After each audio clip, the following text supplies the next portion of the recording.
Indonesia memiliki sejarah yang sangat panjang.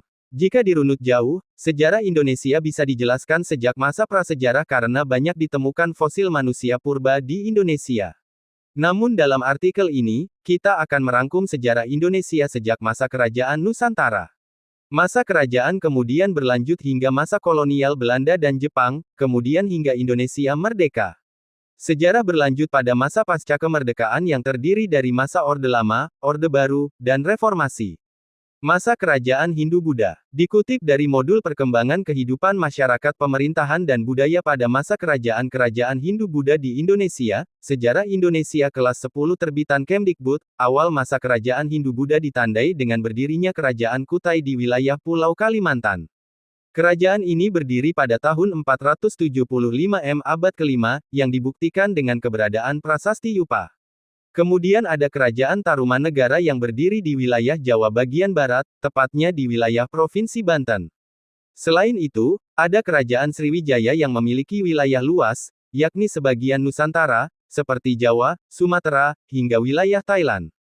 Pusat pemerintahannya ada di Palembang. Masa Kerajaan Islam. Masa Kerajaan Islam dimulai dari wilayah Sumatera. Ada beberapa kerajaan yang disebut-sebut sebagai Kerajaan Islam pertama. Dikutip dari buku catatan pinggir sejarah Aceh, 2014, yang disusun Din Majid, Kerajaan Jumpa dipimpin Maharaj Syahriar Salman, Salman Al-Farisi, pangeran dari negeri Persia yang datang ke tanah Aceh pada abad ke-7.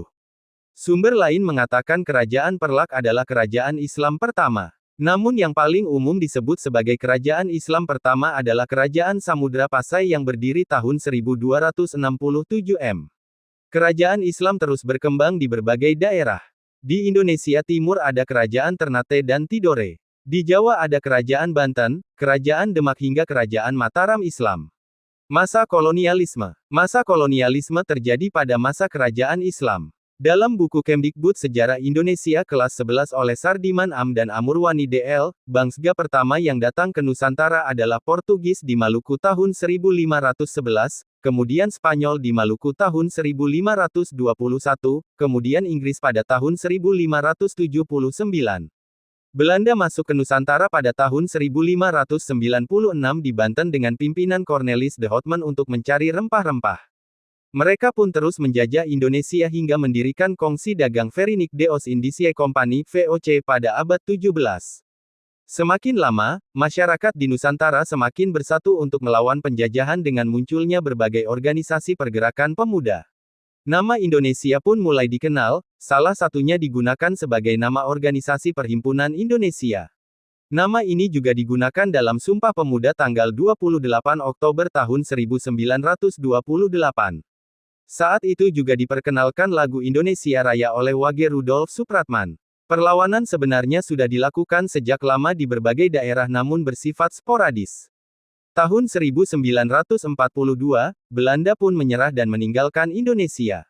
Namun kemudian justru Jepang yang menjajah Indonesia. Masa kemerdekaan Indonesia. Jepang menjanjikan kemerdekaan Indonesia dengan diadakannya sidang BPUPKI dan PPKI.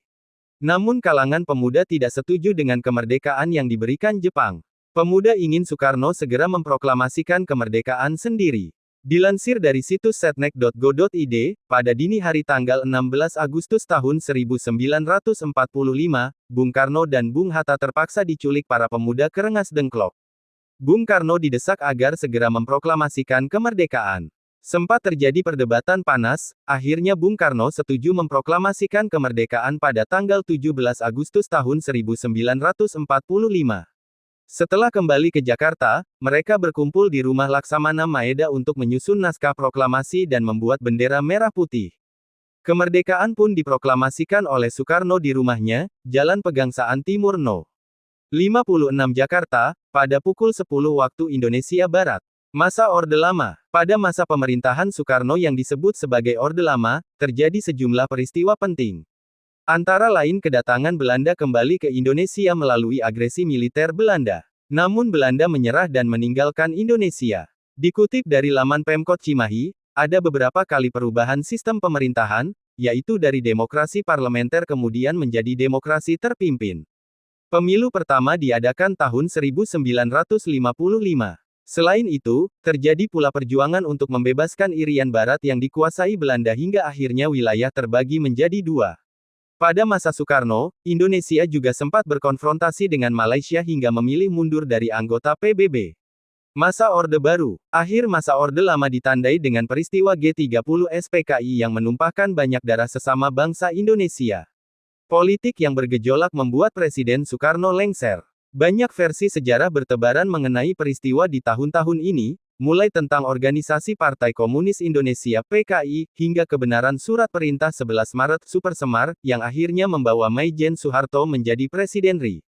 Dikutip dari modul Indonesia pada masa Orde Baru, Sejarah Indonesia kelas 12 dari Kemdikbud, Soeharto memimpin Indonesia selama 32 tahun.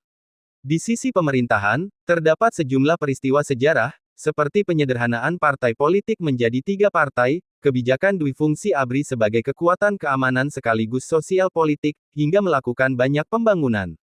Dari sisi kebijakan luar negeri, Soeharto kembali mendaftarkan Indonesia sebagai anggota PBB, pemulihan hubungan diplomatik dengan Malaysia dan Singapura, serta bergabungnya Timor Timur yang merupakan jajahan Portugis menjadi bagian Indonesia. Perkembangan ekonomi yang pesat di masa Soeharto dibarengi dengan praktik korupsi, kolusi, dan nepotisme. Krisis ekonomi datang dan memperburuk situasi politik. Demonstrasi ada di mana-mana hingga terjadi kerusuhan. Soeharto pun mundur dari jabatan presiden dan digantikan oleh wakilnya, B.J. Habibie. Masa Reformasi. Masa reformasi ditandai dengan berakhirnya Orde Baru. Meski Soeharto sudah lengser, masyarakat menginginkan agar dilakukan pemilu. Pemilu pertama di era reformasi digelar tahun 1999. Pemilu ini mengantarkan Kiai Haji Abdurrahman Wahid atau Gus Dur menjadi presiden keempat. Belum habis masa jabatan, Gus Dur didesak mundur dan akhirnya bersedia mengundurkan diri. Sebagai gantinya adalah Megawati Soekarnoputri yang sebelumnya menjabat wakil presiden. Selanjutnya dilakukan pemilu 2004 dan 2009 yang memenangkan Susilo Bambang Yudhoyono (SBY). Pemilu selanjutnya, tahun 2014 dan 2019 dimenangkan oleh Joko Widodo. Nah itulah tadi sejarah Indonesia lengkap dari masa kerajaan-kerajaan Nusantara hingga masa reformasi. Semoga informasi ini bermanfaat buat Detikers.